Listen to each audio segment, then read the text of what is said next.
the next section we're dealing with is mixed and entire radicals. We've only ever seen things expressed as just one radical. So if we were looking at the square root of 12, we just assumed that's all we had to do. Now we're going to add into that. We have a new property of the multiplication property of radicals specifically. And this is going to help us. If we see we have this kind of work through example on the page where we are looking at the square root of 16 multiplied by 9 all under one bracket, under one square root sign, is the same as this. Okay, so we're going to work with that theory, and I'm going to show you how this works. So we can simplify the square root of 24 because 24 has a perfect square factor. So we need to have our perfect square values memorized for this particular quality. We can also do it for the cube root of 24 because 24 has a perfect cube factor of 8. I think this is going to be best for us if I just show you how this works. So we can write out the prime factorization of 80, and we can find the perfect squares, or we can do test values, and we can see which one works. Because if it didn't work the first time, it will definitely work as you go down the line. So the square root of 80 is equal to the square root, and let's go with 4, because 4 multiplied by 20. Right? 4 multiplied by 20 is the same thing as 80. And then using our multiplication property, we can actually break this apart. And that works really well because we can simplify the square root of 4. We know that's 2. So that becomes 2 multiplied by the root of 20. But the root of 20 can still be simplified. So let's simplify it. 2 multiplied by 4 multiplied by 5. And we're using 4 again because that's a perfect square factor. So this breaks apart to 2 multiplied by the square root of 4 multiplied by the square root of 5. So that breaks down to 2 multiplied by 2 multiplied by the square root of 5, which gives us 4 root 5. So take as many steps as you need. Break it down. Go slow. We could have also done it that 16 fit in there perfectly, and then you would have done it in one step. So ideally, you try to find the biggest perfect square factor, but if you can work through it logically in this sense, why bother?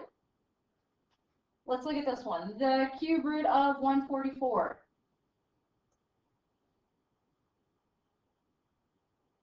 is equal to the cube root of 2 cubed is 8. 8 fits in there. Let's do 8 multiplied by 18. So then this becomes the cube root of 8. See how I'm always making sure that I write down my index? You should too. The cube root of 18.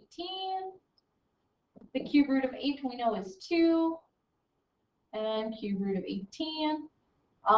Perfect cube factors are 1, 8, and 27. So that's 1 cubed, 2 cubed, 3 cubed. None of those work. This is simplified. Okay, let's do the 4th root of 162. Let's think about this. Perfect fourths are 1 to the 4 is 1. 2 to the 4 is, let's see, 2 to the power of 4 is 16. And 3 to the power of 4 is 81. Let me double check that. Yeah, okay. 81 definitely fits in there. So then let me rewrite this down here. 4th root of 162 is equal to the 4th root of 81 multiplied by 2. 4th root of 81 multiplied by the 4th root of 2. That leaves me with 3 4th root 2.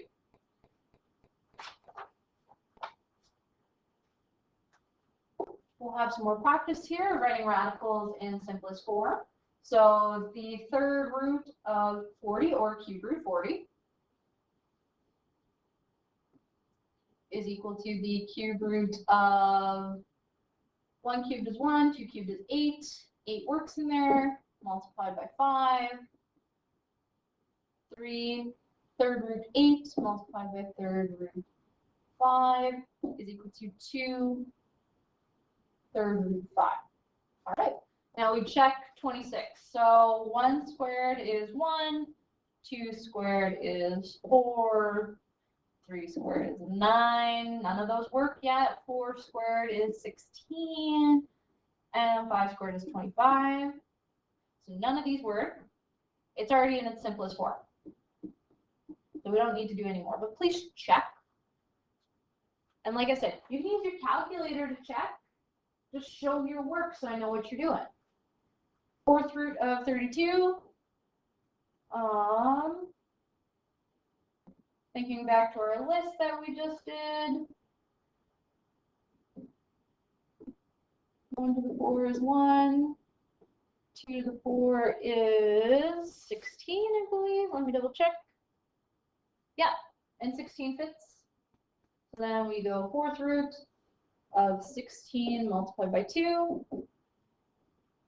4th root 16 multiplied by the 4th root of 2, which gives us 4. No, I lied. That's not 4. That's 2. And I just said that. So 2, 4th root 2. Now what we're going to do, instead of pulling out a number, we're going to put it back in. So the way I like to think about this is that the index tells me how many times to put it back in. So that says, that's actually a 2 there. We don't need it though. It's like one of those erroneous 2's, doesn't need to be there. So this tells me to put 4 back in here twice. So this should look like 4 multiplied by 4 multiplied by 3. It's like when we took it out, we only took one of them. The other way that we can look at this is that we need to square it to put it back in. So 16 multiplied by 3. Either one gets you to the square root of 48.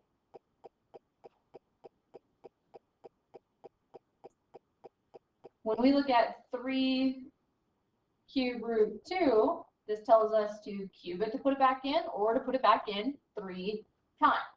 So the cube root of 2 multiplied by 27,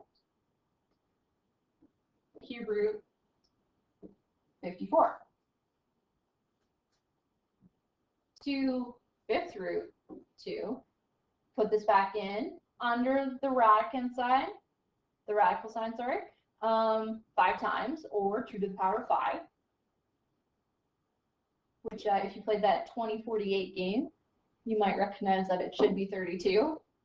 So then the 5th root of 64. That's it. We have an assignment down at the bottom. It looks long, but I was introducing this idea of what my odds look like to you guys. So I want you to make sure that you know what you're doing and you practice this. This is a very useful skill down the road. I want you to have a handle on it. If you have any questions, post them in the Google chat. If you have any concerns, let me know. If you need other learning opportunities, also let me know. Good luck.